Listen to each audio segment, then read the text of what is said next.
নমস্কার বন্ধুরা, হাউসওয়াইফ মনিকাতে আপনাদের সবাইকে স্বাগত। আজকের রেসিপি ব্ল্যাক রাইস। অনেকেই আছেন যারা ব্ল্যাক রাইস রান্না করতে খুবই সমস্যায় পড়ে যান, তাই তারা খেতে চান না। ব্ল্যাক রাইস খুবই সহজভাবে কিভাবে রান্না করা যায় সেটাই আমি আজ আপনাদের সঙ্গে শেয়ার করব। নিয়েছি 1 বাটি ব্ল্যাক রাইস। আগের দিনে এই চাল রাজপরিবারে খাওয়া হতো।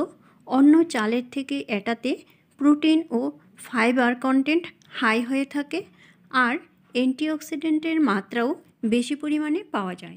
এই অ্যান্টিঅক্সিডেন্টগুলো লং টার্ম ডায়াবেটিস নিয়ন্ত্রণে সাহায্য করে, ক্যান্সারের বিরুদ্ধে কাজ করে, হৃদরোগ সারাতে সাহায্য করে, ওজন নিয়ন্ত্রণে রাখতে সাহায্য করে এবং শরীরের চর্বি কমাতেও সাহায্য করে।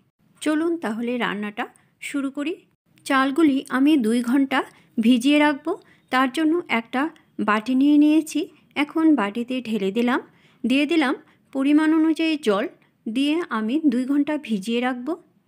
জল এমনভাবে দিতে হবে যেন চালগুলি জলে ডুবে যায়। একটা হাতা দিয়ে ভালো করে নেড়ে চালগুলি জলের সঙ্গে মিশিয়ে দেব। তবে আপনারা চাইলে সারা রাতও চালগুলি ভিজিয়ে রাখতে পারেন। 2 ঘন্টা ভিজিয়ে রাখার পর চালগুলি এখন ভালো করে ধুয়ে নেব। ধুয়ে একটা কড়াইতে নিয়ে নেব। দেখুন চালগুলি একটু ফুলেছে, তবে খুব বেশি ফুলেনি। ব্ল্যাক রাইসের ভাত রান্না করতে একটু সময় লাগে, তাই একটু ভিজিয়ে নিলে তাড়াতাড়ি রান্নাটা হয়ে যায়। দেখুন আমি খুব ভালো করে ধুয়ে একটা কড়াইতে নিয়ে নিয়েছি। দিয়েছি 1 বাটি জল। আমি আরও 1 বাটি জল দিয়ে দিলাম। সব মিলিয়ে 2 বাটি জল দিয়েছি। এখন একটা ঢাকা দিয়ে দিলাম আর চুলার ফ্লেমটা লো টু মিডিয়ামে করে দিয়েছি। দেখুন জলটা গরম হয়েছে। এখন একটু খুন্তি দিয়ে নেড়ে দিচ্ছি।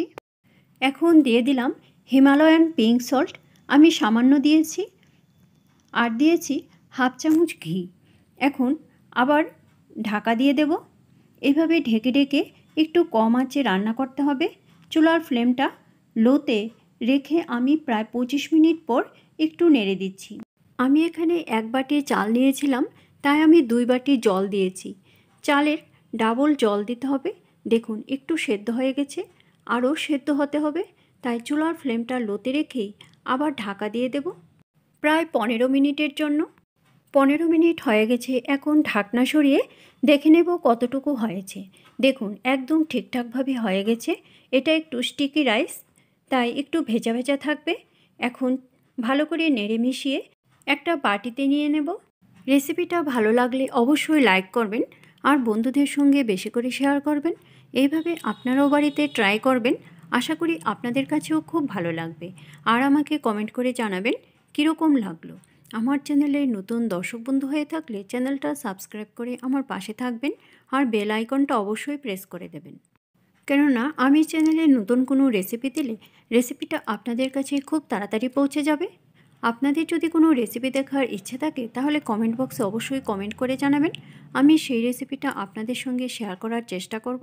আবার আসবো নতুন কোনো রেসিপি নিয়ে। ভালো থাকবেন, সুস্থ থাকবেন। ধন্যবাদ।